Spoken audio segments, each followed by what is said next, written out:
Tātad turpinām mūsu diskusiju un esam nonākuši līdz otrajai daļai, kurā aicinām ekspertus un saimnes deputātus iesaistīties aktīvā diskusijā par regulējumu Latvijā. Bet, lai to darītu, mēs esam uzaicinājuši Sergeju Muravjovu no International Lietuvas vadīt šo diskusiju. So, Sergejus, the screen is yours and the discussion round is on your hands, let's say. I'm from Transparency International Lithuania, and as you know, Lithuania is the only country, to my knowledge, that has this unique arrangement when it comes to the law on lobbying, and that is we require cross-declaration of lobbying activities by both politicians and lobbyists of any kind of interaction that deals with proposals to change normative laws. I hope that makes me for an eligible host, but of course we have an absolutely esteemed panel here with us, a group of people who I'm sure will contribute to the discussion on lobbying and lobbying regulation in Latvia, because I understand that the purpose of our next hour or 55 minutes or so is to come out not only with a better understanding of what remaining issues there are to be solved and modus operandi that you would need to proceed these questions in mind, but also the steps that you plan to take in the forthcoming months to have a good regulation on lobbying. So without any further ado, let me introduce to you the panel speakers that we have here today. We have Inese Voika, member of the Latvian Parliament, the chair of the Parliamentary Working Group on Lobbying Transparency Regulation. We have Ainars Latkovskis, a member of the Latvian Parliament and representative of the New Unity Party. Rihards Kols, who is also a member of the Latvian Parliament and a member of the National Alliance All for Latvia for Fatherland and Freedom, LNLK. We have Laura Sanz-Levia, the Senior Legal Advisor, Council of Europe, Greco, and Inese Kušķe, Consultant Public Administration Policy Department, State Chancellery of the Republic of Latvia. So the way we will proceed is we will take turns, and of course each of you will have the first opening remarks, which I would very much like to ask you to limit to 3-5 minutes if possible, so that we can have a lively Q&A session. As you know, our viewers can ask questions via the chat box here, Zoom, and also the Delna Facebook platform, and that will make it for a lively discussion, I'm sure. And without any further ado, Inese Voika, I would very much like to ask you to perhaps report a little bit on what your working group's been doing and what main outputs we should be aware of. Thank you, Sergejus. Very kind of Transparency International to show us the international scope of its work. Maybe it is the first time in the history of the Parliament of Latvia that a panel of the parliamentarians is chaired by a neighbor, closer to our Baltic cooperation, which I, as a member of the Baltic Assembly, truly cherish. But now let's talk about what we have been able to achieve in the Parliament with our partners from outside the Parliament in drafting the legislation. I think most of the points have been already mentioned in one way or another through the introductions early on from Dalna and from my colleague on the working group, also the chair of the Defense and the Interior and Anti-Corruption Committee, Juris Rancāns, and also through the good practice presented by our Anti-Corruption Bureau and other experts on the panel. But I will say it in my own words, as Sergejus, as you said, as to to report on where we are in our thinking and where we are in our work. And I will do it in few brief points so that we can discuss some of the issues later. For that, I have created a little PowerPoint, which I am happy to share with you. Is especially proud of my timeline in terms of presenting it to you. it was what Juris said. We are working in the framework of what Juris mentioned before, that we have prepared the work since the beginning of this session of the Parliament, which started in November 2018, and that led to the beginning of the working group in November of 2019. The work stopped during the first pandemic wave, and we are moving towards adopting the law this year or latest next year, when our work of this Parliament ends. So there should be some room to see if there are some things we still need to work on. And then we want to give this law an ample time for it to enter into force, so that there is time to additionally talk to the constituencies. We are doing a lot of consultations, a lot of talk, but the experience of Latvia shows that people only wake up when the law is actually there in place. So we want also to see the gradual implementation, and what exactly it will be, we will see. We are very much looking at the good examples around the world and learning from Ireland, where they did have the law enter into force, but they didn't punish anyone for not registering or not submitting the declarations in the first phase of the law. So that type of changes we will be discussing with the working group. And here, on the first slide, the red arrow is for the month of February this year, when we had a public consultation of draft principles of the lobbying legislation. There are two important things that we did do the public consultation of the draft principles, which might be the first public consultation in such scope in terms of time given to the public, and that stems from the reason that we are writing this law in the Parliament. That was one of the roadblocks last time, that the government and Anti-Corruption Bureau came to the Parliament and were not received quite well. So this time the Parliament does the work, but the actual consultation process that usually takes place in the government, that was described by previous speakers, where we do have good procedures, that has not yet happened. So we have made it happen this February, and we will make sure that we do continue to consult on the draft law before it gets into the formal procedure of the readings into the Parliament. The working group is an informal way of doing the work in the Parliament, and we have more freedom than it will be in the legislative process, which we hope to enter in the fall this year.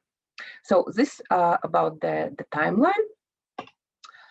This is our working group, 10 members of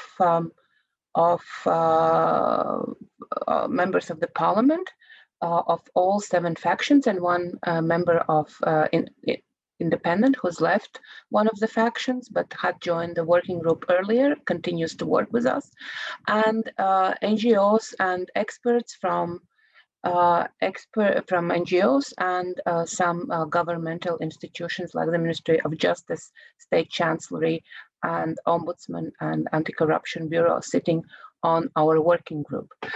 We do have made sure we are consulting and have invited them to the working group, the business partners, the 3 biggest business organizations in Latvia, the Workers' Confederation, the Chamber of Commerce, and Foreign Investors Council of Latvia.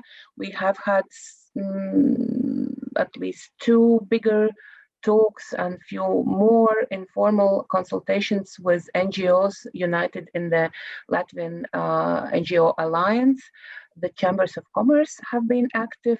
The PR Association as one of the places where these so-called professional lobbyists are also working. Just to name the few, this is not an exclusive list, but to give you an overview of our process. Few words about our legislative approach.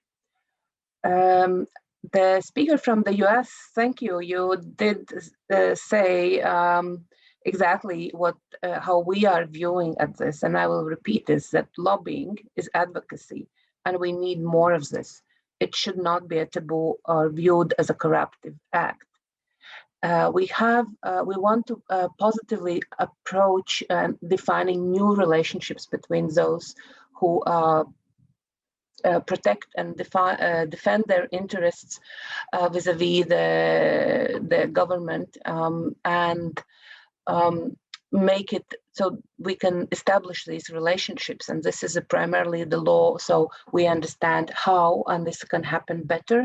So the government officials are not hiding from consultations because they might be accused of talking to the business associations, and so that also those who don't have the best connections yet in the NGO world would know and better learn their ways into protecting their interests and carrying out advocacies. We are taking the advice from OEC and other international experts of the broad definitions to avoid, on my slide, I have missing words. We want to avoid the pitfalls where, the definition of the lobbying would be too narrow, the definition of who is defined as lobbyist or advocate could be too narrow. And then we, at the same time, want to have the broad definition, but also be clear so that we don't get into the Orwellian world of asking everyone to declare every thought, interest, and every single interaction. The definition of where to draw the line is ongoing, and discussion here might also contribute to this. Instead of focusing only on lobbyists as who is doing it, we want to focus on lobbying as an activity. So it can happen anywhere, but it has to be transparent and it has to be seen. One of the first clauses of the goal of the law that we have already drafted in our working group, we talk about transparency and equal access, keeping in mind also the integrity of the process.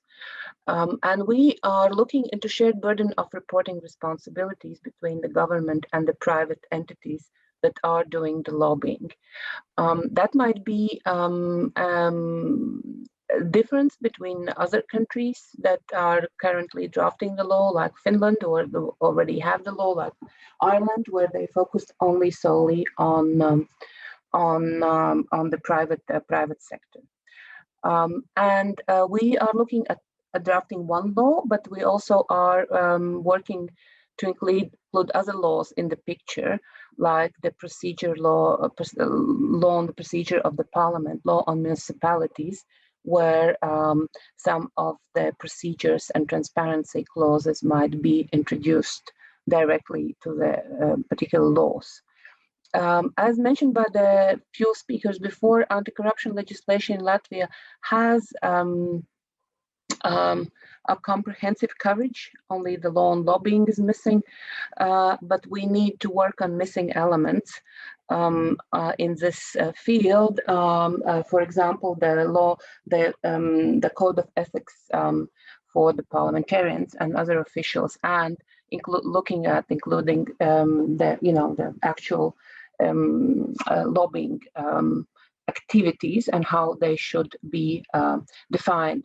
We are looking to focus on transparency measures on the legislative footprint and transparency of the meeting agendas. And legislative footprint of the consultations held throughout the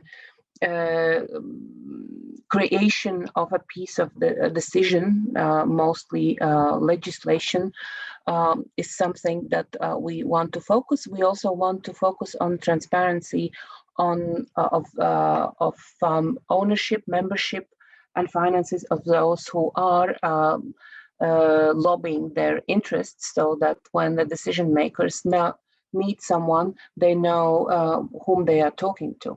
Because I agree with the speaker from the US that all interests of legitimate businesses, legitimate other organizations are legitimate. The question is how they are deliberated and taken into account and the benefit of the general public good. We will be discussing, how and what needs to be declared and how often the reports on lobbying from the private entities should be given. We are not yet in the discussion, but we are getting support that this is needed, but that we should avoid bureaucratic pitfalls and we should not increase the bureaucratic burden. Of course, that will take some time and maybe, moving back and forward. So our main goal is not to lose the scope and the aim of the goal of making lobbying more transparent in Latvia. And what we are backed with in our work is what the people of Latvia think. Here we have the results of a public survey carried out at the end of December last year, where we got the support where 61% of population from the survey say that engagement of members of society would improve quality of decision making. The cynical view for this number is that the parliament and other decision makers have quite low trust in the eyes of the public.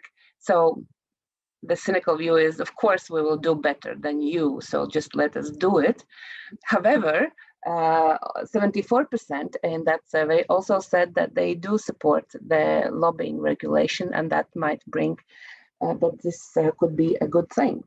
So this is in a nutshell what we are doing, how our thinking goes, and what we want to achieve. Thank you.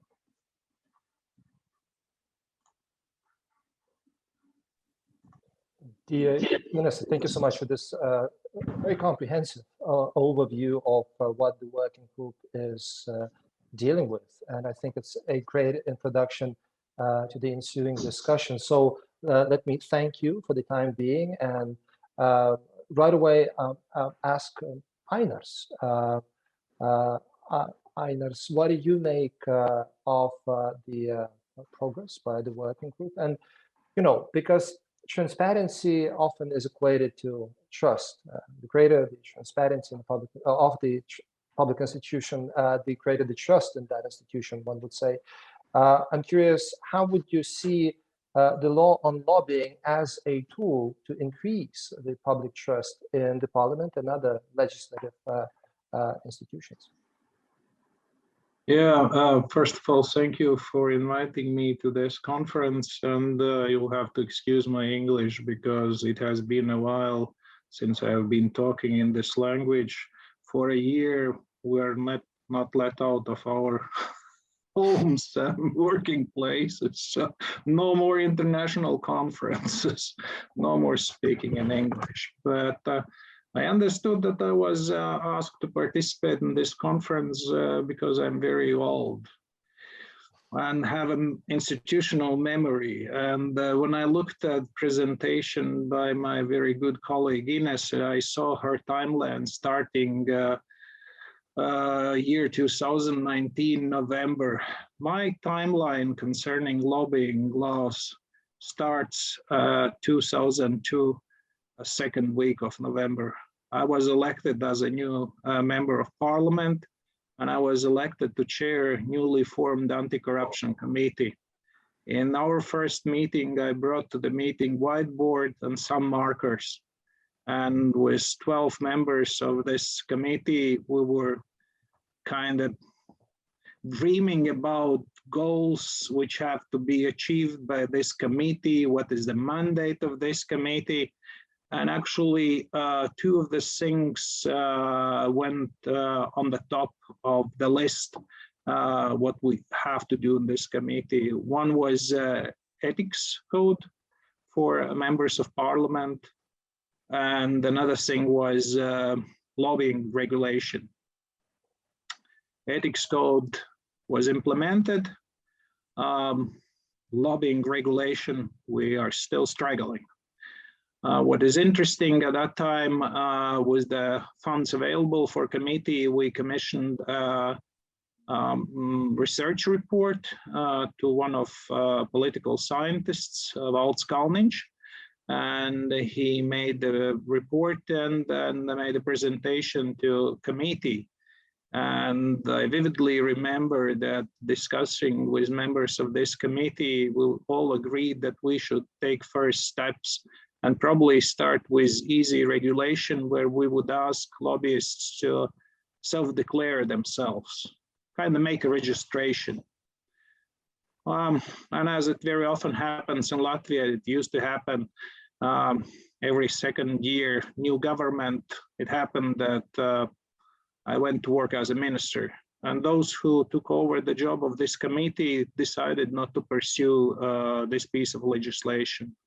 So later that job was overtaken by anti-corruption agency, and the representative of anti-corruption agency already talked about that. That was year 2008, but it you know, worked in vain and didn't result with some piece of legislation. I think this working group, which was created under the auspices of Defense and Interior Committee, is moving ahead, and they have common agreement what they want to see in this draft bill, and this is very good, because I mean, like, you know, what also prosecutor from United States told, things change. Even though we don't have specific lobbying legislation,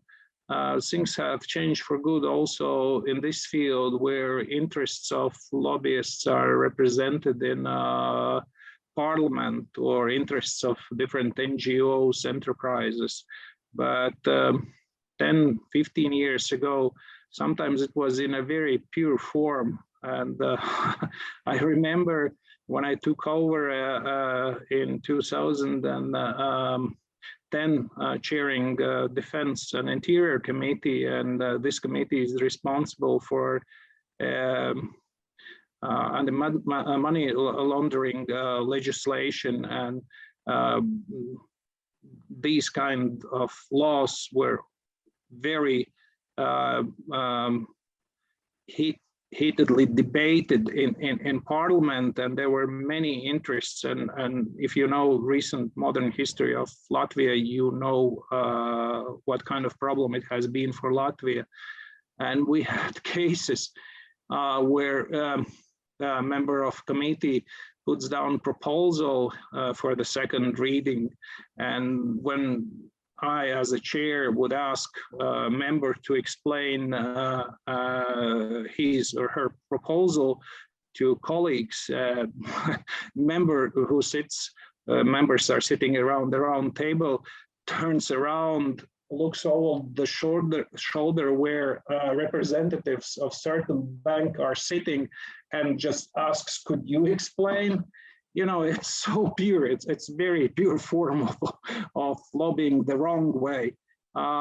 We have this case where one of the former prime ministers, who later became a member of parliament, submitted proposal which used Latin words, mutatis mutandis. And when I asked him to explain his proposal, he didn't know what these words mean. It was so funny. He was so frustrated, but he, you know, there were no guys around in the room from the bank who could explain what they have written for him. And say it. But one of the cure for this was what we introduced in our committee, and I know it's used by other committees, and it's still used now by my good colleague Sanz. You know, by the rules of procedure, and it's in many parliaments around the world, members of parliaments are eligible to submit proposals, amendments to laws. We have an institution as parliamentary secretaries, mediators between executive branch and parliament. They can submit proposals. Ministers could do that. Prime Minister can do that. But what we do when these interest groups write letters and propose something, we actually put them on this draft bill in the tables. So you see them, and very often it happened that what you see is a member of parliament submits the same exact proposal as is submitted or written in the letter to the committee by a certain commerce organization. So it's easy to expose, you know, you just expose them, and then you see, and then a member of parliament, MP, they actually, you know, left without words in these committee meetings. Of course, later in the plenary session, these proposals doesn't appear because by rules of procedure, you know, they could be discussed in the committee, but not in the parliament. So, you know, putting some things open, you can also achieve results even if you don't have a specific regulation. You just have to use your brain. But year by year, things have improved, I have to say. And if we agree on what Inese and other colleagues are doing and produce one draft bill for this, I think it would be a good thing for Latvian Parliament. At least formally, we would be done with this, but also I look forward that they, you know, like it was told by many people talking today, lobbying is not such a bad thing. In the last fraction meeting, we had a teleconference with a union of teachers. They were lobbying for higher salaries. So nothing wrong with that, you know, openly discussing with us what they want, and we were asking questions. So let's just conclude with happy perspective that I think this parliament will be the one who finally will end what was started in 2002. Thank you so much. Well, thank you so much, Ainars, for this very elaborate story. Stories from the legislative frontier are always interesting and make you pause and think, because indeed, I think there's nothing wrong with lobbying, and the sooner we agree on that, the sooner it will be easier for everybody to speak about it in constructive terms. And that's why I'm so happy that we also have Rihards with us. I'm curious, Rihards, what you make of the working group's results and the idea that it's not just about meetings, it's about the legislative footprint, and it's about being able to see who stands behind particular draft laws amendments. Is it possible to achieve in Latvia? Yes, thank you. Thank you. First of all, thank you for inviting me and, you know, to give to provide opportunity for me to shed some light. I mean, I have to confess that in my capacity in the parliament, I do have, you know, engagement when it comes to lobbying, but lobbying by different size and different, you know, spectrum. It's more which country is lobbying what because of the Foreign Affairs Committee. So therefore, for me, it's easy to distinguish, you know, one topic or another that is being lobbied by country groups. But that's, you know, just a small remark. I mean, a lot has been said in the first panel. The challenges and issues, particularly by the Anti-Corruption Bureau itself. You know, nobody doubts that we do need to have a lobbying regulation. I think there is a consensus within the parliament. The question remains in what way, in what kind of format it will be introduced. Ainars mentioned a lot of already anecdotes when it comes, you know, the understanding by the decision makers, legislators, when it comes to lobbying. I mean, one other anecdote I can say that another MP I will not name, when he was asked, who drafted this and that, proposal that you submitted? He said, I don't remember. I just, whatever amendments I received from my voters, I don't even read them. I just submit them, and and go go deal with that. And again, I mean, he sees himself as servant of the people, his constituents. If they write to him, this needs to be done. Why to scrutinize? I will just submit, and then the parliament will decide, is it a good proposal or a bad proposal? And this is something, I think the problem is not about, in general, about the regulation. I think that the problem is also in the mindset, not only in decision makers area, but also when it comes to policy drafters. I'm talking about the state officials, but also in the general public. There's a mixed understanding when it comes to what is the term lobbying. And I'm convinced in not majority, but a large amount of people in Latvia sees the word lobbying as something criminal, which is, totally opposite in Western countries or across the ocean in the States. And that is something I think will be a problem, even though we will have the law in place. There will be always suspicion. The lobbying is not a good thing. And this is something, when it comes to legislation, we see that the struggle. Another thing that we're still improving, and there's still not a clear understanding even by the members of the parliament when it comes to conflict of interest. It happens all the time, and and this is something if we will introduce the legislation which is over-regulated, I think we will have a lot of issues. So. My assessment is surely, yes, we do need legislation. My concern is, and something I hope enough attention is paid to, is not to overdo it. I mean, we should not fall into the trap over regulation, which could really result in having the opposite effect. And instead of transparent lobbying practices, we would have actually underground lobbying. That is something, we will continue to see in cafeterias, in the restaurants, sitting, we're just dining here, but actually, as gentlemen from the States describe these scenes about backstage rooms with the cigars and etc. and things happening. Really, the focus should remain on transparency and clear, non-complicated regulation that would leave no room for debates about interpretations of what or who exactly has to register where and etc. So this is where the focus should be, rather than aesthetics. I mean, which can be important, yes, but not vital in terms of this legislation. And moving towards really like detailed and complex legislation really will lead us to the same place where we have been for the last 15 years. Instead, lobbying law should establish the principles, first of all, principles, and to whom they are applicable. Everybody speaks about the rules of procedures. We actually need to speak about rules of engagement. I mean, we have different procedures already.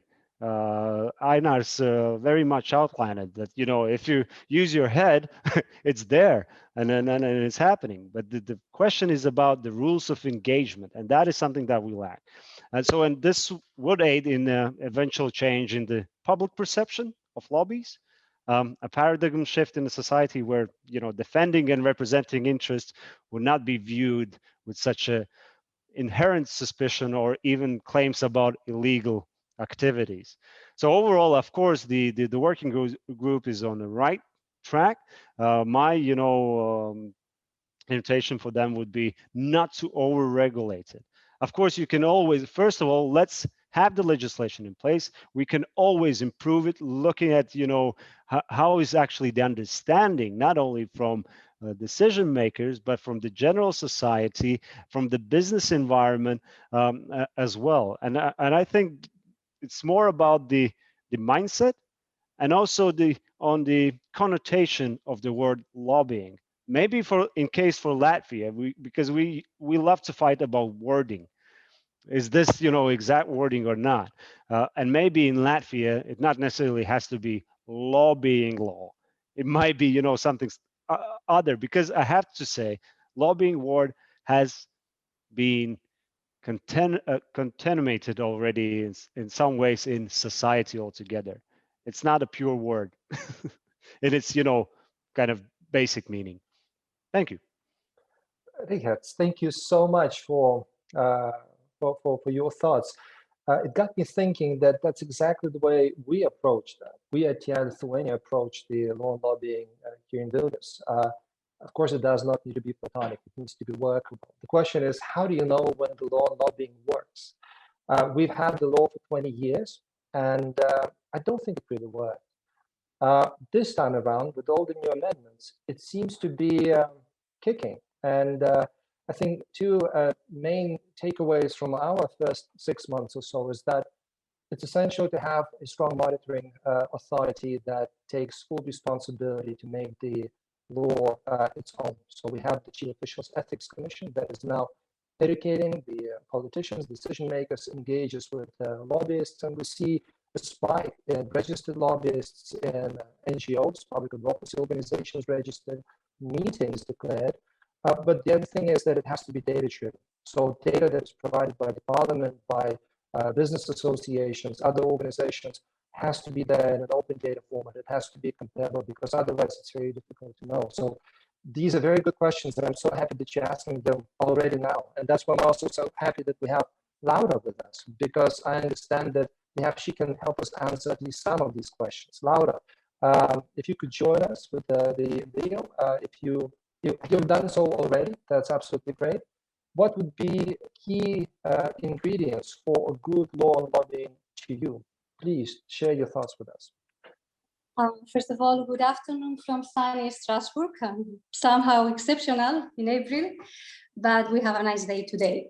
It is a pleasure to be here today with you, to see some old friends also in this panel with whom I have been cooperating in the past, both in the framework of GRECO as delegates, Inese Kušķe and Inese Voika, very much as well when we came to evaluate Latvia in the 4th evaluation round. Thank you to the organizers for giving me the opportunity to be here and to touch base again with Latvia. I was the responsible officer of the 4th evaluation round visit to Latvia back in June 2012. That's 9 years ago. And I have also followed much of the compliance procedure, which lasted 5 years. And as Inese mentioned, when we came here when we went to Riga, there were already some quite strong features of the system of integrity in Parliament. First of all, there was outside Parliament, there was the role of the GNAP, which has been an institution that has always been a model in Europe that has been very much supported by GRECO, where we issued a number of recommendations to strengthen its role, especially to enhance its independence, and law on conflicts of interest that was quite strong, with a very important feature, which was the financial disclosure regime, a very comprehensive system, well monitored by both the GNAP and the State Revenues Agency. We recognize that. As I think it was Ainars mentioned, there was a code of conduct already in place from 2006.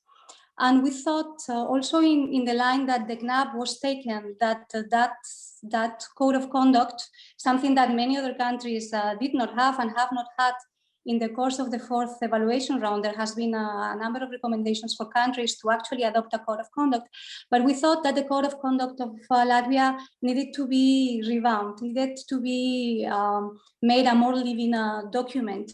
And we issued 5 recommendations for members of Parliament. 2 of them were complied with. As you know, one of them dealt with the abolishment of administrative immunities, a system that was in place since 1922, and that required a constitutional amendment. That was a very important step in Latvia. And then there were other 3 that were more about enhancing the integrity and enhancing the expertise about integrity matters in Parliament. And as I said, that was something that the GNAP already had in mind, because the GNAP at the time we arrived there was trying to make sure that not only the rules of the laws on conflicts of interest were understood, but also the rationale behind them were understood by the different subjects that were covered by the law. That meant embedding in the culture, embedding in the working practice of the different groups, including parliaments, this issue of preventing conflicts of interest.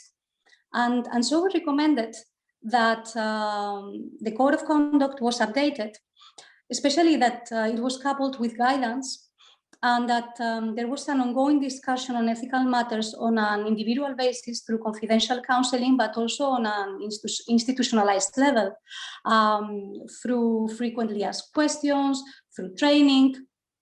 And we also thought it was important that the code of conduct was put into working practice, and that an internal mechanism should be in place to effectively apply the code and make sure that there was compliance with the code. The issue of lobbying was another recommendation.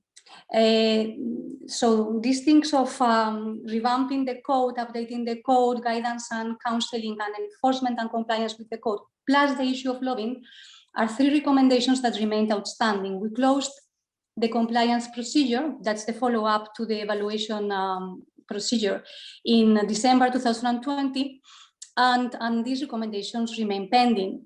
We assess them as not implemented, because there were many changes underway that dragged along the years. I mean, when we went there, I understand that the law lobbying was since 2002. In 2012, we went there, and exactly they told us that there was a draft over there.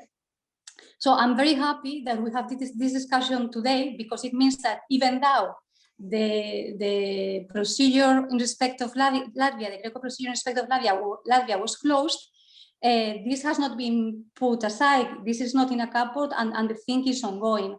When it comes to lobbying, I have to say, and I have to agree with what has been said, it must be seen as a legitimate and also a beneficial activity, and it's part of a democratic, of a functioning democracy, because for two reasons. One is because it will help decision makers to make informed and sound policies, because these people are experts on those matters, and also because these groups are the persons who are going to be primarily affected by the decisions that are going to be taken. So it is important that they are heard. What is important also is that lobbying takes place in an ethical and transparent manner. Now, there are two sides of that equation. There's on one side the lobbyists, and on the other side the subjects being lobbied.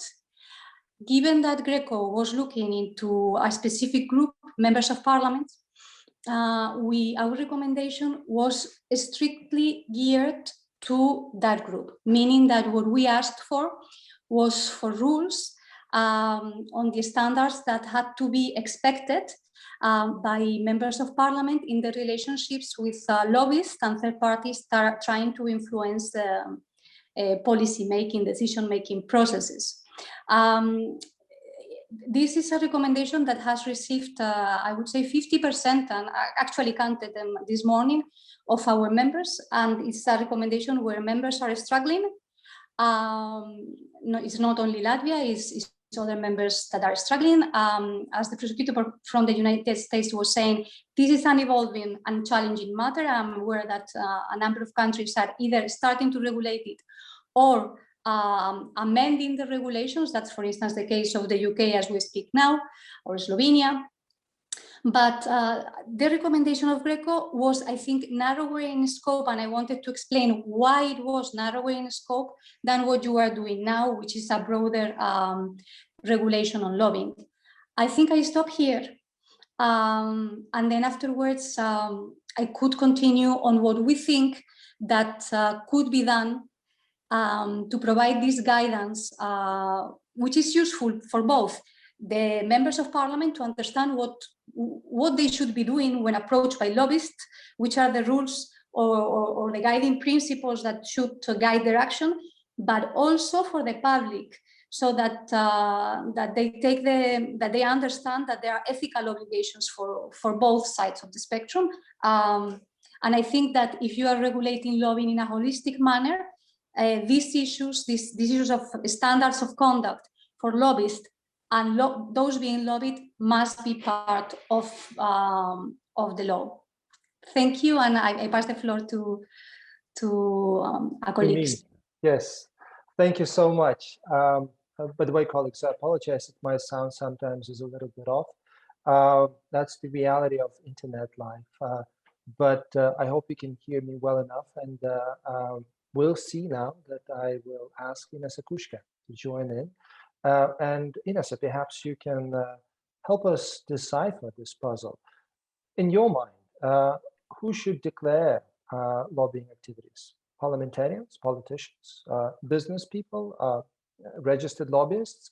And should NGOs, public advocacy organizations, be a part of that regulation? What's your take? Yes, hello, everybody.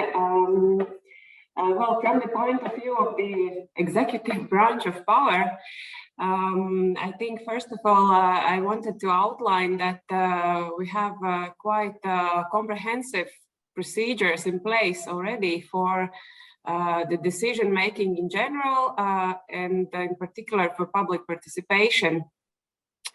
And I think overall these procedures are respected, especially by the responsible civil servants.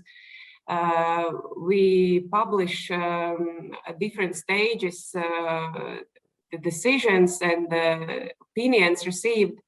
We organize public consultations, etc. And of course, our meetings at the Cabinet of Ministers are open, and the agenda and participants can be seen by everybody. So we should, of course, take into account these existing materials and see how to reduce the administrative burden by linking the already published opinions or other information that will be required to be published in this register with what already is done. Also, another novelty that is coming into place, hopefully in June, July, is the new portal for development of legal acts and policies in the executive branch. All those documents that shall be adopted by the Cabinet of Ministers will no longer circulate in emails or letters, but will all be in one place in this portal. And everybody will be able to see the progress in developing legal acts, take part, submit opinions, both members of society and of course other colleagues in the public authorities. So that's another change in the area of openness of decision making and integrity. I don't think that with this in mind, I wanted to say that there's no need for lobbying law. I think there are also other activities taking place that are probably not part of these regular decision-making procedures or consultations that we organize. There can be also meetings taking place in the initiative of a member of society, a business organization, or groups of population like teachers that were mentioned, or anybody else.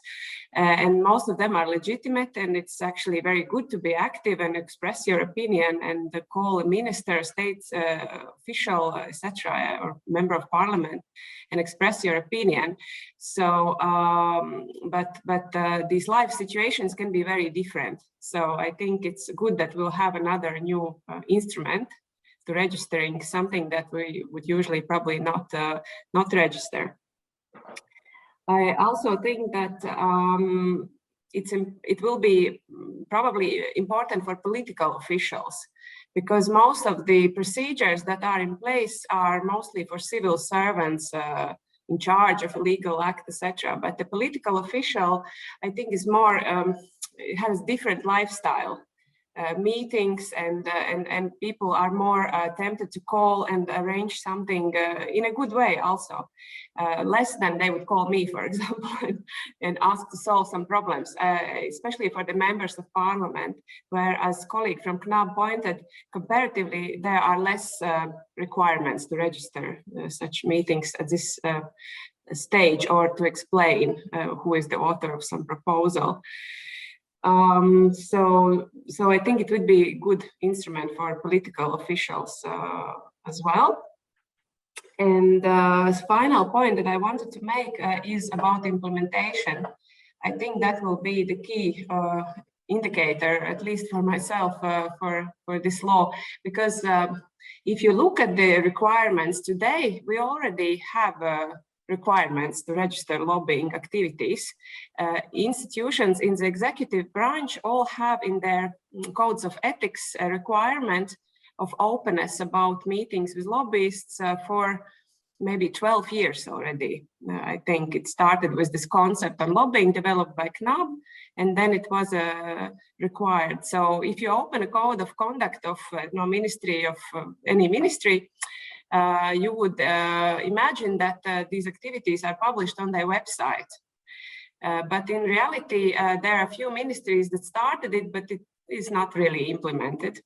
We developed a common code of ethics for public servants in 2018, where we repeated this requirement, but we didn't succeed to put in place the actual practice. So I think we should change that by taking a different approach, more probably vivid and strong approach towards enforcement. So who is in charge, so that it actually works.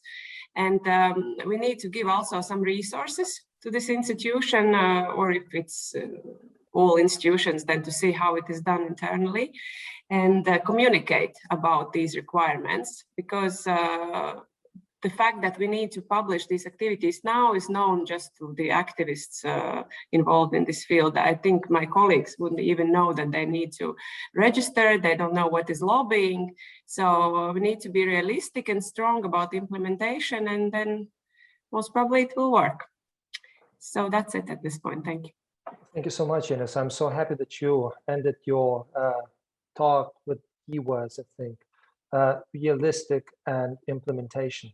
And I think this is key because at the end of the day, the takeaway cannot be that people will be prosecuted for mistakes made under the lobbying regulation in some harsh manner. I think the key goal usually with any legislation on lobbying, first of all, is to get lobbying activities out into the spotlight and understand how decision-making is made. For instance, that's why I'm so happy that in Lithuania now we have made a U-turn and actually, first of all, encourage people to register meetings, make amendments to any mistakes or irregularities that there are there, with very little punishment involved in the beginning. And I think that's very important for the business community as well, to know that they will not be crucified just for a misstep, because transparency is a habit.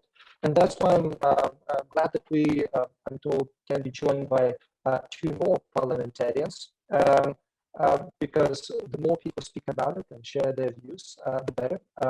I understand that Anda Vita Teroda and Iveta Benhena Bekena is with us. Vita, could you perhaps join in and say a few words as to what a good law on lobbying would be for you? Hello, it's a pleasure. Yeah. Mm-hmm. Yes, this is Vita Tata. That's a pleasure to be here with you and listen both to your experience and try to move forward the laws here in Latvia. If Mr. Latkovskis talked about how long of a history and a timeline he can put together, I can still put together a longer one from the early 90s on all of these same issues. But I think the approach that the working group has put forth for Latvia is it's a good one. It's important. I wrote in the chat that you can't demonize this activity, but it does need to be made visible to everyone. And my concerns are how to find the proper balance between what is reportable and gets into the system and what is not. I think it's important for the official to be clear on a guideline. I also think it's important to try and avoid what I would say could be a chilling effect. For example, if we would have the same kind of reporting requirement that Sergejus has, a reporting requirement on the part of the lobbyist, what happens if I, as a decision maker, turn to a group in society and want their opinion? Do they automatically get engaged in the bureaucratic apparatus of lobbying disclosure? And I think that's something, it's important that whatever administrative onus we put on the lobbyist, the NGO, that it is not so harsh as to become chilling for getting the opinions and getting a variety of opinions into the decision-making process. So I'd be interested in hearing comments on this if anyone has the answer, and maybe Sergejus can talk about, is there a chilling effect in Vilnius from these reporting requirements? Well, thank you so much, Vita. You know, we had snow for a brief moment today, so I am in no position to speak about chilling effects. But I know that I'd be happy to share some thoughts with you on that. Yet I know we also have Iveta joining us in. So if you could also switch on your camera, Iveta, and share a couple of ideas with us as to what a good law lobbying for you, that'd be absolutely great. Can you hear me? Are you with us? Yes. Hello. Great.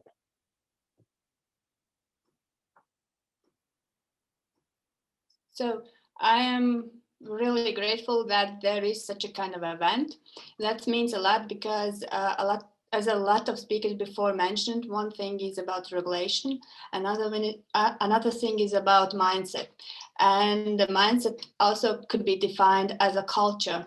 And we, as a growing and moving forward country, we need to also implement the legislative side and also explain about the positive sides about lobbying, that it's not always a bad thing. So if there is a transparency and if there is also accessibility, so it don't go through your friends or friends of friends, but it's really open access to anyone from NGO, or there is a possibility to engage in discussions, then also the mindset changing and the culture of debates and also more factual stuff are going in this process. And so we are having better legislation in all spheres or all disciplines. So that, in my opinion, is really important. So we have both parts of it. One is that we have regulation, we have a different kind of instruments, we have a control as it is, and also we are working with society as a whole to understand what really lobby is and what is the difference maybe with corruption, and how do you realize what is and what is not, and having those facts, because sometimes there is a lot of information that there is, but there's no actual proof of it. So somebody saw something that looked suspicious. So we have to avoid this kind of moment to gain the trust of society. And if we have trust, then we will flourish and be a better place to live. Thank you. Thank you so much, Iveta, for this very optimistic note. And perhaps now, while we are showing final touches to our discussions, I can once again encourage you to leave some questions in the chat box and make sure that you also leave a footprint on this discussion, because I'm sure that my colleagues will get back to you or will take your questions into account. As to your question, Vita, you know, I'm a fan of cross-declaration, and I think that it has helped us incentivize the conversation about what transparent lobbying is. it's important to make sure that you don't have harsh penalties for missteps, just as I said, and it's vital to have data, and that data, I think, has to be collected in a unified manner. The framework is key, but then soft measures are just as important. And what I mean by soft measures is precisely what our parliament in Lithuania is doing now. It's simplifying the way members of parliament can fill out their agendas. It now is the conversation with us at TI, how to unify all committee data. And for instance, very soon we'll be publishing all unified committee data for the previous parliamentary session here in Lithuania. That data allows to speak in a much more sustainable manner about legislative footprint, about things that still need to be changed, but also demystifies a lot of issues. And I think that leaves us with a key question as to who is to benefit from better transparency in lobbying. You probably would first of all think, well, it's the public. And of course, the public will then have better access to politicians' behalf, understand how decisions are made, and decisions will be done in a more sustainable manner. But I also think it's politicians, because my apologies for this sound, but I'm almost done. Because politicians, I think, can get a lot of benefit and gain much more trust from better transparency in lobbying. And that's why I'm very glad that you have this discussion and now can peacefully pass on the mic to Inese. Inese, the floor is yours, and I apologize for the sound. So much for the interstate connection. You have been broken, but when you gave the report, I think the experience of Lithuania is important, and I think especially your work of Transparency International through these years, when you had this very limiting law, limiting in the way that if you are in the register, you have to comply. So nobody complied with the register. So I'm mentioning this as a good, bad example that we don't want to follow the way Lithuania adopted its law back in 2001. What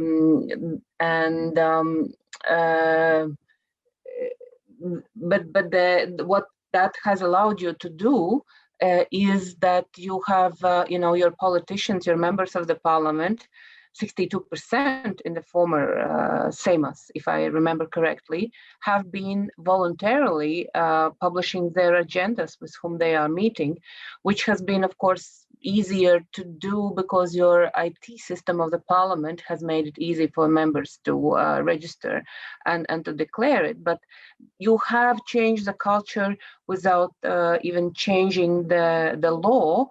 So showing us a very important part of what is needed is for public to generally understand both what the parliamentarians are doing, but also how the laws are made, and that you need to talk to those who it affects, including the businesses. How else would you be able to legislate, which is in some ways, in some minds, a turn of understanding how things work. I think many our voters think that we should just know, right? You sit there and you should just know, which is a fallacy, because we can only know if we talk to people whom it affects, and we need to be transparent about it. But so that is second thing. And third thing about Lithuanian experience is I like and have been using your slogan that a good MP is transparent and active MP.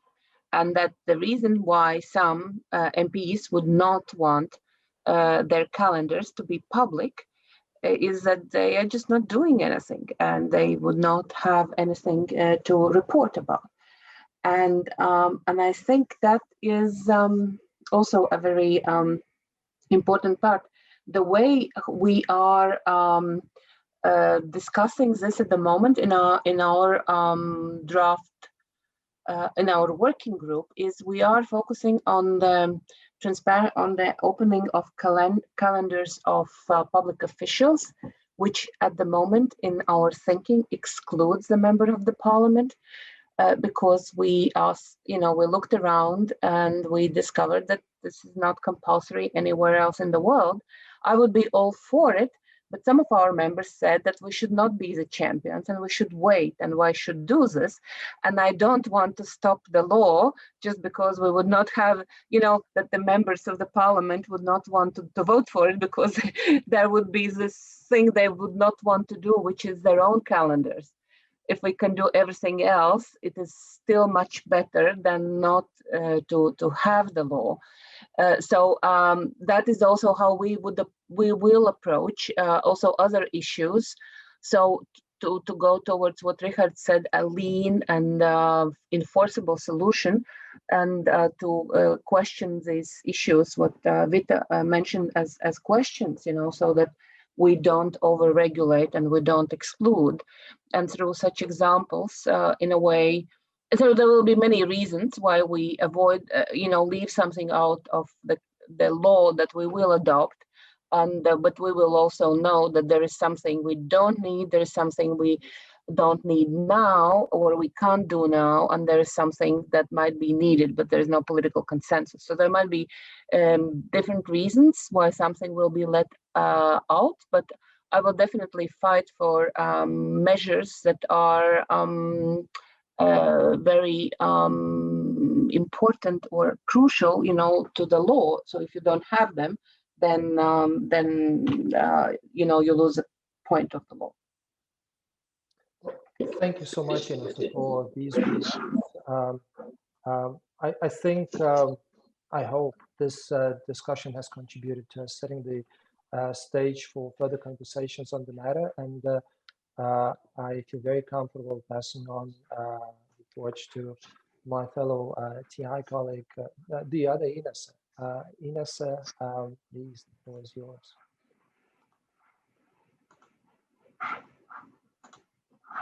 This discussion, of course, I fully understand that we will need like at least 1 more hour to finish answering all the questions.